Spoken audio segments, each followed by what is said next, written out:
Assalamualaikum, apa kabar semuanya? Semoga semuanya dalam keadaan sehat, tetap semangat. Semoga semua urusannya dimudahkan sama Allah. Amin ya robbal alamin. Jumpa lagi dengan Bunda Fitri, bundanya Kansa dan Khaira di channel Fitri Kansa. Di pagi yang mendung ini, Bunda awali rutinitas aktivitas Bunda dengan membersihkan tempat tidur.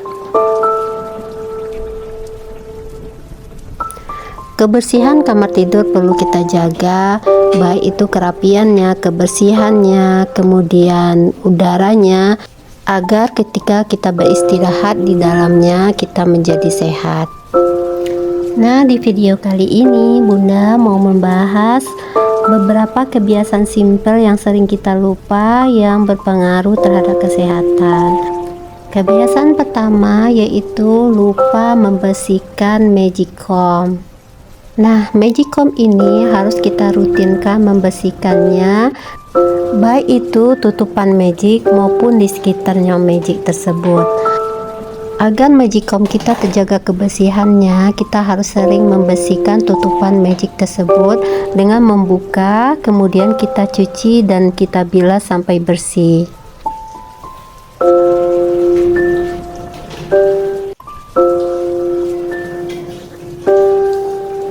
Nah, untuk bagian magic comb-nya jangan lupa juga kita lap sisa-sisa nasi atau uap yang tinggal di sekitaran magic comb. Dengan begitu sisa atau bekas nasi yang sudah keringnya tidak masuk ke dalam nasi yang kita masak. Dengan begitu nasi yang kita masak akan terjaga kebersihannya dan sehingga kita menjadi sehat.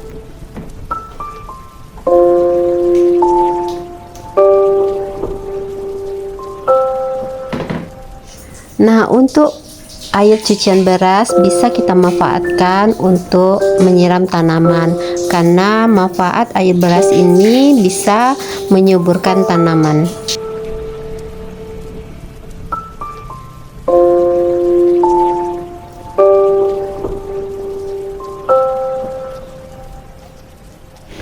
Nah, yang kedua, kebiasaan yang mungkin sering kita lupa dalam melakukan bebersih atau beberes. Yang kedua itu adalah membersihkan mesin cuci, di mana di dalam mesin cuci ini terdapat penyaringan dan penyaringan air yang bisa mengendapnya debu-debu atau kotoran yang terperangkap pada saringan air tersebut, sehingga ketika kita lupa membersihkannya, kotoran tersebut akan kembali ke kain yang kita cuci, sehingga kain yang kita cuci bukannya tambah bersih, malahan membuat kita tidak sehat, bisa jadi terhirup sama kita ketika kita memakai pakaian yang kita cuci di mesin cuci tersebut.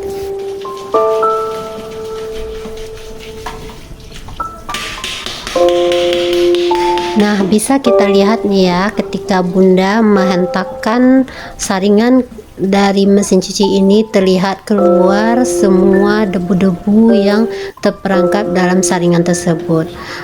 Jadi ketika kita lupa membersihkannya, nanti kotoran tersebut akan menempel lagi di kain yang kita cuci. Kemudian jangan lupa juga untuk ngelap bagian dari tempat saringan tersebut, sehingga ketika saringannya sudah bersih, nah tempat untuk menaruh saringan itu juga kita lap sehingga bersih semuanya. Selain itu, kita juga perlu merawat mesin cuci ini biar tetap awet dengan rutin membersihkan di sekitaran mesin cuci, yaitu dengan melap sebagian dari tutupnya mesin cuci, tabungnya, dan sekitaran mesin cuci, sehingga mesin cuci kita bisa terjaga awetnya. Kemudian kebiasaan yang kemungkinan sering kita lupa dalam membersihkan rumah adalah seperti lantai dari tempat mesin cuci.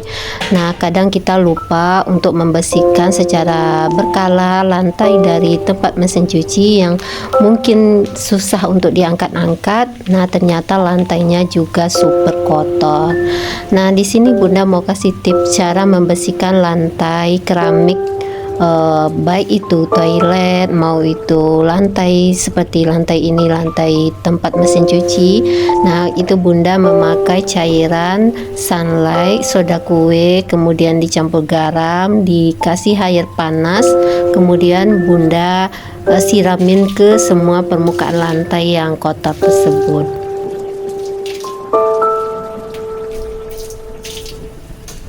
Nah, karena lantai ini sudah lumayan membandel ya, jadi Bunda setelah Bunda siramin cairan tadi, kemudian Bunda kasih soda kue lagi di atasnya dan dikasih sunlight, kemudian Bunda diamkan selama 15 menit. Setelah 15 menit baru deh Bunda sikat sampai bersih. Jadi kebersihan dari lantai kamar mandi, baik itu lantai tempat mesin cuci, nah itu juga perlu kita jaga kebersihannya. Karena ketika lantai ini sudah kita biarkan berlama-lama dalam keadaan kotor, nah itu akan bersarang kuman, kemudian serangga, kemudian bisa aja naik ulat atau segala macam karena merasa itu ada tempat pemukiman mereka.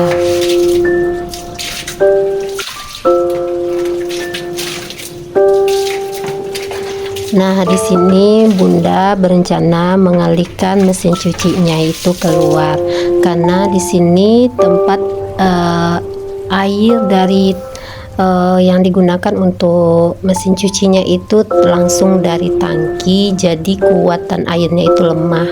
Nah, kalau di luar itu airnya langsung dari sumurnya langsung. Jadi di sini bisa Bunda gunakan untuk tempat berwudu. Nah, lanjut kebiasaan yang berikutnya yang mungkin sering kita lupa dalam bersih-bersih peralatan rumah, yaitu kain pel yang kita gunakan untuk mengepel baik itu rumah maupun pekarangan teras rumah. Nah, di sini Bunda ada tips untuk membersihkan kain pel tersebut bersih dari kotoran dan kuman. Jadi semua rata-rata cairan yang Bunda gunakan itu simple, mudah dan bisa kita dapat di dapur kita, yaitu sabun cuci piring, kemudian soda kue, kemudian garam dan air panas. Nah, semua itu bahan itu fungsinya bisa menghilangkan atau merontokkan kotoran yang ada di tempat yang kita mau bersihkan. Nah, di sini Bunda juga membersihkan kain pel dengan merendam kain pel tersebut dengan cairan tersebut selama 1 jam. Setelah 1 jam kemudian Bunda sikat dan kemudian Bunda bilas. Nah, karena kain pel ini warnanya sudah lumayan butek ya, jadi biar bersihnya maksimal, jadi Bunda melakukan 2 langkah di sini. Setelah Bunda bersihkan dengan air soda kue tadi, kemudian Bunda rendam lagi dengan pemutih untuk memutihkan kain pel tersebut. Nah, setelah itu Bunda rendam selama 15 menit, kemudian Bunda sikat-sikat dan dibilas lagi. Setelah itu Bunda keringkan. Nah, dengan begitu kain pel kita akan kembali menjadi bersih dan bebas dari kuman dan kinclong kembali. Kemudian di sini juga Bunda menambahkan pewangi pakaian agar menetralkan kembali kain pel kita tersebut sehingga menjadi lembut dan wangi. Nah, jadi sebelum Bunda jemur, Bunda kasih pewangi pakaian, kemudian Bunda keringkan dan Bunda jemur sehingga kain pelnya betul-betul kembali menjadi bersih seperti baru kembali.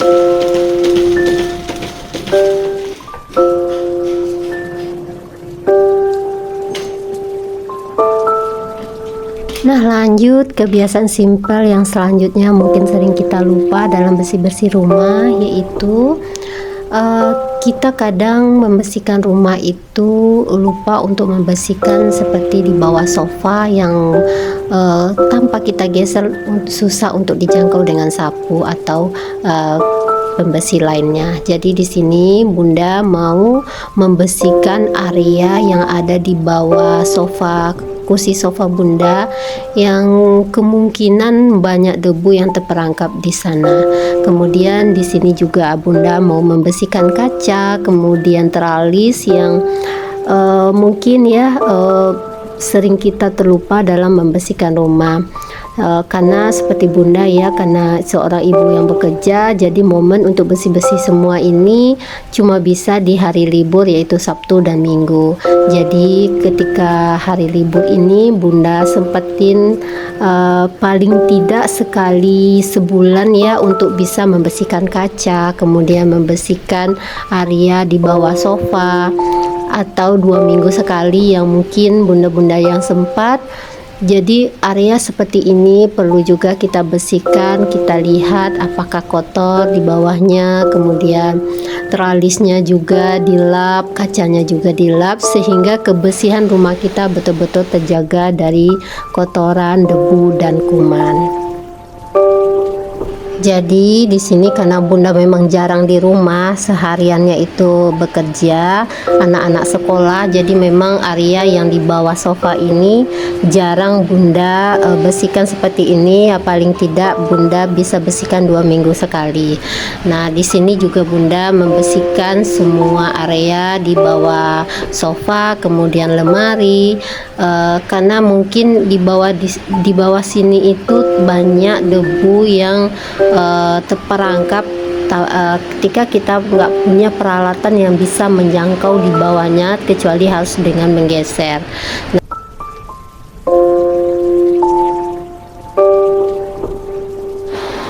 Setelah semuanya disapu bersih, kemudian Bunda lanjut ngepel bagian area di bawah sofa tersebut. Nah untuk bagian area di bawah sofa itu Bunda ngepelnya 2 kali, dimana air yang Bunda gunakan untuk ngepel ini adalah air panas yang dicampur dengan sedikit cuka, kemudian cairan khusus untuk ngepel lantai. Nah jika kampel tersebut kotor, jadi Bunda bilas lagi dengan air, kemudian Bunda buang air sisa kampelnya. Kemudian untuk ngepel lantai yang lainnya itu Bunda gunakan air yang baru, sehingga kotoran yang Bunda pelkan dari lantai di bawah sofa itu tidak pindah ke lantai yang lain. Kemudian jangan lupa memisahkan antara kampel yang kita pakai di dalam rumah dengan kampel yang kita gunakan untuk di teras, karena kalau teras itu karena ruangannya itu terbuka, pasti debunya itu akan lebih banyak dibandingkan dengan area di dalam rumah. Jadi pisahkanlah kampel yang kita pakai atau yang kita gunakan di area dalam rumah dengan kampel yang kita gunakan di area teras, sehingga ketika kita ngepel di dalam rumah itu tidak bercampur debunya yang kita gunakan di kampel di area di teras rumah. Nah, kebiasaan berikutnya yaitu membersihkan semua peralatan yang kita gunakan dalam bersih-bersih tadi dengan mensterilkannya lagi dengan air panas. Kemudian kita kasih sedikit sabun cuci piring. Begitu juga dengan kampel yang setelah selesai kita gunakan, jangan lupa dibilas kembali, kemudian sisa air kampelnya itu dibuang dan kampelnya itu dikeringkan. Nah dengan begitu semua peralatan yang kita gunakan dalam bersih-bersih akan menjadi bersih dan bebas dari kuman atau kotoran. Nah selamat bersih-bersih semuanya, semoga video Bunda bisa bermanfaat, bisa memotivasi semakin semangat lagi untuk menjaga kebersihan rumah. Terima kasih yang sudah menonton, terima kasih yang sudah support channel Bunda. Assalamualaikum.